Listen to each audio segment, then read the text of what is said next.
امرالله سره وایي چې په بلوچستان او خیبر پښتونخوا کې بغاوت د پاکستان له کنټرول څخه وتلی دی. سلامونه ستړي مشه، وخت مو په خیر. پام وکړئ د ایران ټي وي یوټیوب چینل څخه د نن ورځې تازه او مهم خبرونو ته. د افغانستان د پخواني ولسمشر لومړی مرستیال امرالله سره وایي په بلوچستان او خیبر پښتونخوا کې بغاوت د پاکستان له کنټرول وتی دی. نوموړي ټینګار کړی دی چې پاکستان د دواړو ایالتونو د ولسونو سیاسي ملاتړ له لاسه ورکړی او یوازې د زور په کارولو هڅه کوي چې وضعیت تر کنټرول لاندې وساتي. ښاغلي صالح پر خپله ایکس پاڼه لیکلې دی په بلوچستان کې بغاوت د منځنۍ کچې او په خیبر پښتونخوا کې پرمختللې مرحلې ته رسېدلی دی. ښکاري چې پاکستان په دواړو سیمو کې د خلکو ملاتړ له لاسه ورکړی او یوازې په زور او عسکري عملیاتو تکیه کوي. د تاریخ له مخې دا ډول جګړې چې پاکستان یې تجربه لري د بېلابېلو داخلي او بهرنیو عواملو له کبله نشي ګټل کېدی.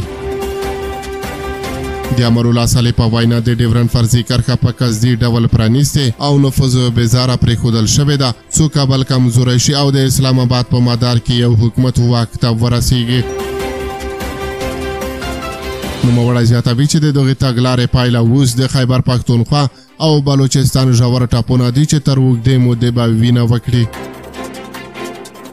امرالله صالح دا هم ویلي دي چې که څه هم پاکستان هڅه کوي د دغو خوځښتونو ماهیت بدل وښیي، خو په اصل کې د بېلابېلو پوښلې بېلتون پالې هلې ځلې دي چې د اوږدمهاله نارضایتۍ ریښې لري.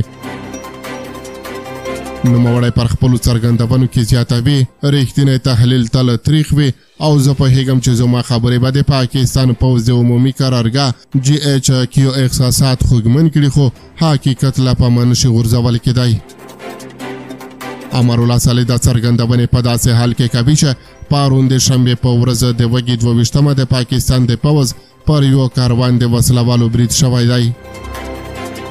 د پاکستاني رسنیو د راپورونو له مخې په دغه برید کې 12 پاکستاني پوځیان وژل شوي دي. بریدګر تښتېدلی دی او سیمه پاکستان پوځ محاصره کړې ده او د دغه برید پړه تحریک طالبان پاکستان پر غاړه اخیستې ده.